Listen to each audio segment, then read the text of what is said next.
Hello, BookTube. Micah Cummins and I are doing a buddy read again in the month of March.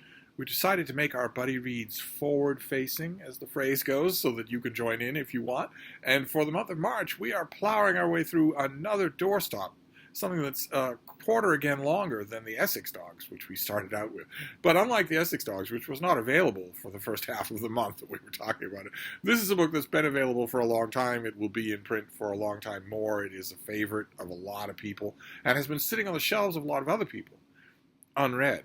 And it goes with March of the Mammoths. It is James Clavell's gigantic novel, Shogun, about an Englishman named Blackthorne who is stranded in Japan, one of the first Westerners to be stranded there. And he encounters a weird alien civilization. The Japanese of this era are very different from the English of his own era in terms of food, in terms of diet, in terms of hygiene, in terms of culture. But it's not a totally alien world because it's full of Jesuits. Blackthorne and his hapless crewmates encounter a country that is very much infiltrated by what they view as the wrong kind of Christianity. And this puts Blackthorne at a disadvantage because he doesn't know anything about the culture and he doesn't know a word of the language. And this is a culture that is very punctilious. They are willing to grant a lot of leeway for what they consider to be a weird barbarian, but not all the latitude in the world. Blackthorne knows from early on in this book that he can offend, and that offending the wrong people in this society is a quick way to get yourself beheaded. There isn't any kind of due process. If you offend, if you are a nobody in social standing and you offend a local lord or high-ranking samurai, he'll just kill you, and that'll be that. So he has to step very carefully, and one of the things we learn about Blackthorne in the course of this book is that he is very adept at stepping carefully. We don't know much about his adventures before he comes to Japan. We get the impression after a while that that's probably just his nature and that it isn't shared by many characters. It's in fact a quality in his nature that becomes apparent to his captors. They start, even when they can't speak to him, except through a Jesuit translator, they start to estimate him higher and higher. He seems to speak the truth. He impresses people's instincts even before they can verify anything that he's saying. And then later on, a couple of weekends ago, we saw that Blackthorne is able to demonstrate a lot of what he says about himself. He's, for instance, in a very memorable sequence, able to demonstrate his piloting skills as a ship's pilot. So they know he's telling the truth about that when he draws a map of the world, when he draws a map of the relative powers of Spain and Portugal and England. Suddenly, his hosts are inclined to listen to him. They're inclined to pay attention and wonder if maybe the Jesuit priests who've been talking to them for decades have been lying to them for decades about the nature of the world outside their own borders. There are two warring factions that Blackthorne finds himself thrown into. There are a whole bunch of other players. There are two main warring factions, two lords on a regency council. There was a great unified warlord of the whole country, a Tycho, who died and left his young son in control of a regency council that is populated by a handful of powerful daimyos, of powerful lords. And two of those lords are far more powerful than the others and have pretty much declared war on each other. And one of those, Lord Toranaga, is a character that, well, you don't need to know his future. It's pretty easy to tell. If you don't know anything about the period of Japanese history and you've never read the book before, it's still pretty easy to tell what's going to happen here.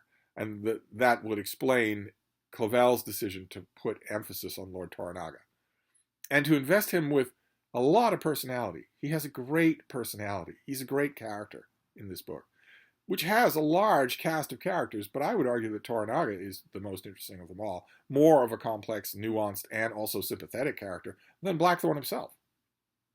But Blackthorne finds himself thrown into the middle of that conflict because it's not just him who's rescued from the sea. It's also his vessel.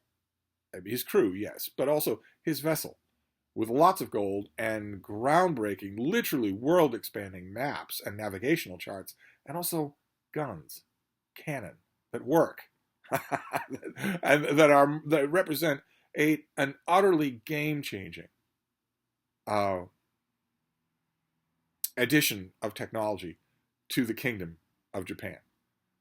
The, the local nobleman who is aware of this first of all, a man named Yabu, he sees the opportunity right away for what it is and has to start playing individual power games because he is unwilling at first to hand over all of this power to his feudal overlords when he recognizes that it could make him a power in the country on his own.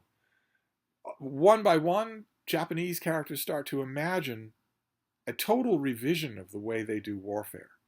Some of them don't like that revision. Some of them don't like the idea at all. But what if you changed the way warfare is done? What if you had a regiment of men, of samurai, for instance, who had guns? What if you had a regiment of samurai who were trained to use cannon? No castle in the country would be invulnerable anymore. It would change everything. We actually saw something along those lines in my own book club when we were talking about A Distant Mirror. Gunpowder changes everything. Once it's prominent and once it's widespread, it changes everything. The samurai culture that Blackthorn encounters here is very much along the lines of honor in battle and fighting with swords. Even archery is looked down upon as in a contest between true warriors. Imagine what they think of guns, and yet guns can secure power. And Blackthorn finds himself in the middle of all of this right from the beginning of the book. Certainly by the point that we're at now, we're about ready to wrap this book up. We're going to finish it up for next week. Certainly by the point that we're at now, he is deeply involved in all of this. He is not discarded as maybe a lesser writer might have had him be, or as history would certainly have had him be. He himself is not discarded. He instead is drawn closer and closer into this web of things. Lord Toranaga starts to think that this weird alien English captain, this weird alien English pilot, is indispensable, and mentions that he is certainly inextricably linked with the events of the country. Toranaga says that long before the reader thinks that. But there are two main things in the way of the storyline from the chunk of pages that we read last time. One is that when we meet Lord Toranaga, he is, at least on paper, at least it seems to be, in an inescapable trap set by his main enemy, the other powerful lord, Lord Ishido. It doesn't seem like there's any way out. He seems to think there is, but he's keeping his plans very much to himself. He's surrounded by a whole bunch of people, a whole bunch of soldiers, but they are outnumbered. Those soldiers themselves are outnumbered by 10,000 times more people circling them, and escape, much less victory, seems impossible. And Blackthorn is involved. He is a piece on this chessboard, a recognized prize of conquest between not only those two lords, Toranaga and Ishido, but also Yabu. Everybody wonders what to do with Blackthorn and considers him increasingly, as the book goes on, considers him to be some sort of a tactical prize. So problem number one in the bulk of the book here, right now that we're in the heart of the book. Problem number one is, we mentioned that Blackthorn has a lifelong habit of stepping carefully, of watching what he's doing. That is incredibly hard to do when you are the one and only alien in a dynastic struggle that goes back for years. Some of these men have hated each other for decades. That's obstacle number one. And obstacle number two is a lot more personal, which is that Blackthorn can't speak the language.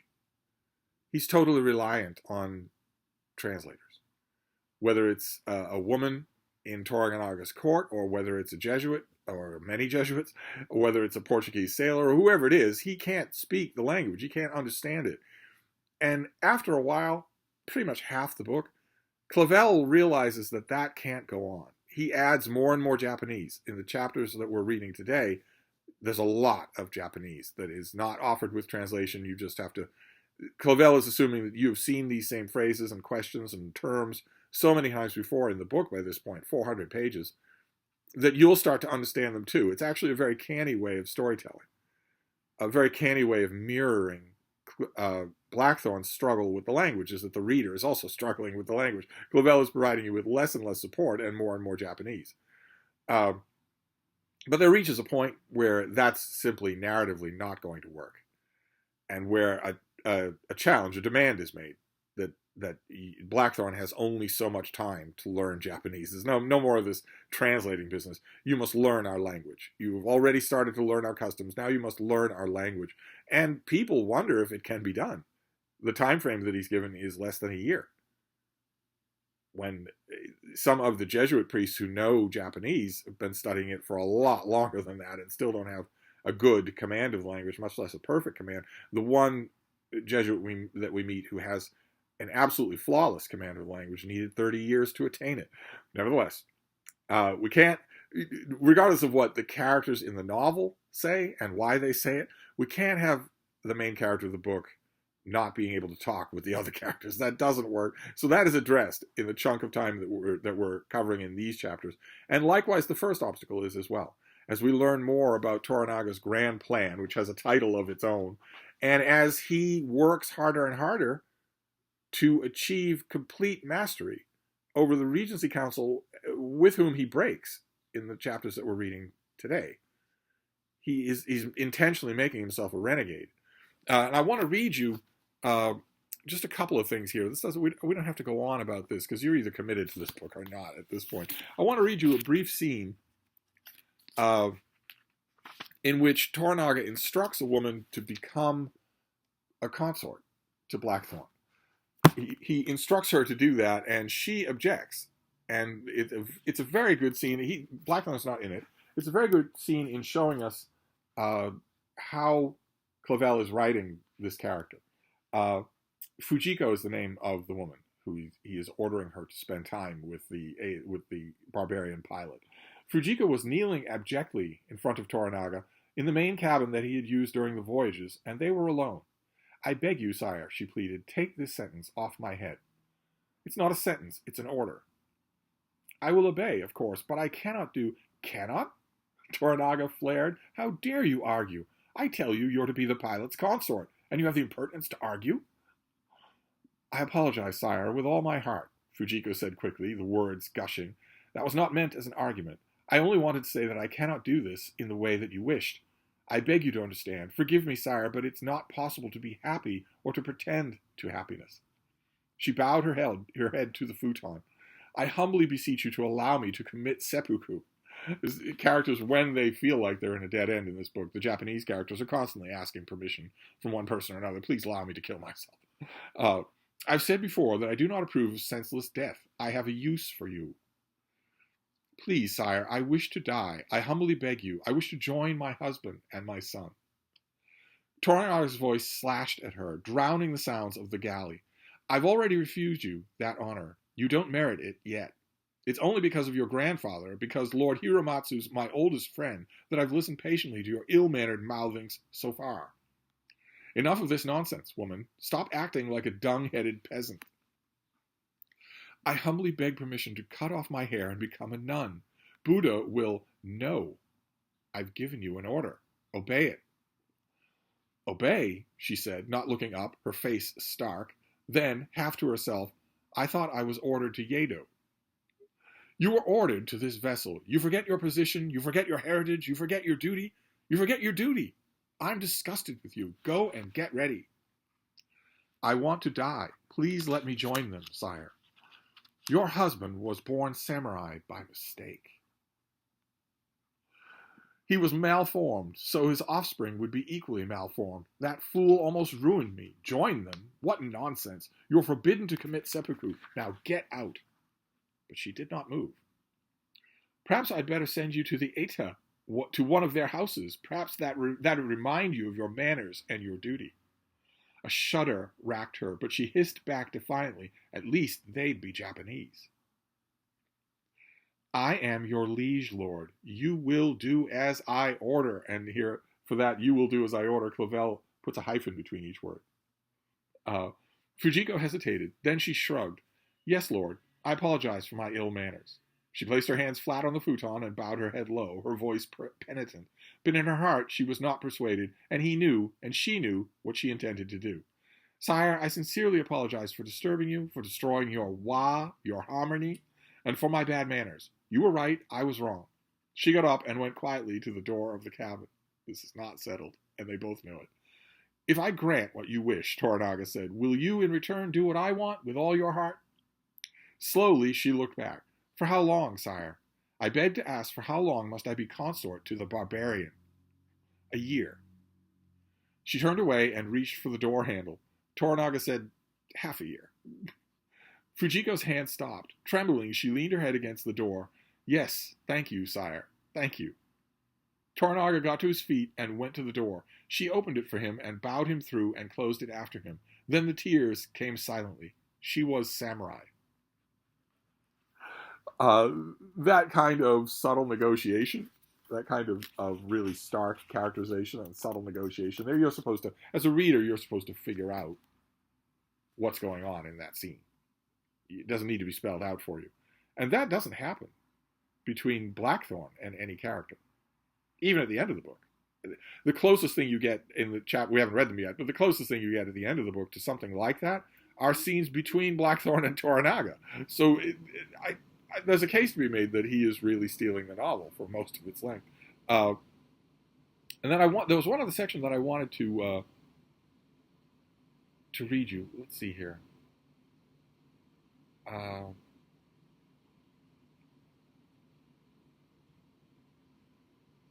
Yes, we have a couple of characters talking about this demand that has been placed on Blackthorn to learn Japanese. A stupid waste of peasants and fishermen. Kasigi Yabu-san's a fool. How can a barbarian learn our tongue in half a year? How long did the barbarian, one of the Jesuits, take? More than 20 years. And isn't he the only barbarian who's ever been able to talk even passable Japanese? No, not the only one, though he's the best I've ever heard. Yes, it's difficult for them, but the Anjin-san, that's the pilot, they can't say Blackthorn. The Japanese have trouble saying the word Blackthorn, so they just call him pilot, which is Anjin. The Anjin-san is an intelligent man, and Lord Toranaga said that in half a year, isolated from barbarians, eating our food, living as we do, drinking cha, bathing every day, the Anjin-san will soon be like us. Fujiko's face had been set. Look at him, Mariko-san, so ugly, so monstrous and alien. Curious to think that as much as I detest barbarians, once he steps through that gate, I'm committed, and he becomes my lord and master. But here I find it fascinating, the whole thing. I think it probably mirrors a lot of Clavel's own struggling with Japanese, but I couldn't help but nod, just from personal experience. I can verify from personal experience that if your heart is in it, and you are freed from distractions, your own country, your own comfort zone, and you are living in the ways of a people, and bathing in the ways of the people, and eating in the ways of the people, you will learn the language, and it won't take 20 years. So that was an interesting moment, and of course, in the quiet moments like that, where Fujiko is all throughout this section tormented by this command that she become the consort of this creature from another world.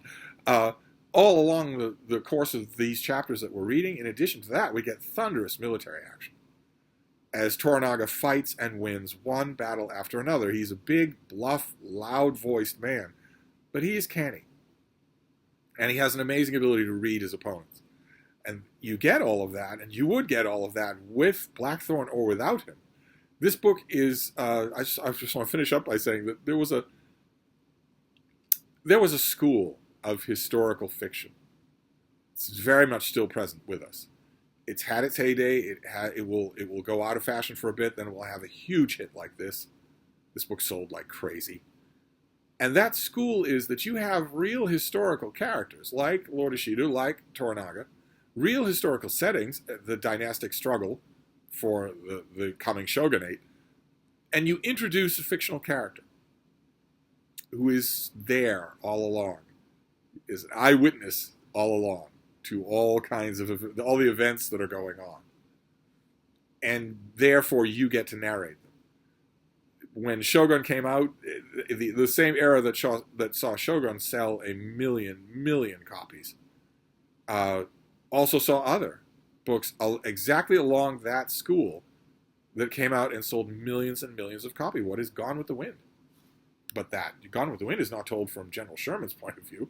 Also, probably the best-selling example of them all, The Bastard by John Jakes, in which a character, an invented character, meets every single major doer and shaker of the time period, has moments with them, has them explain things from their point of view.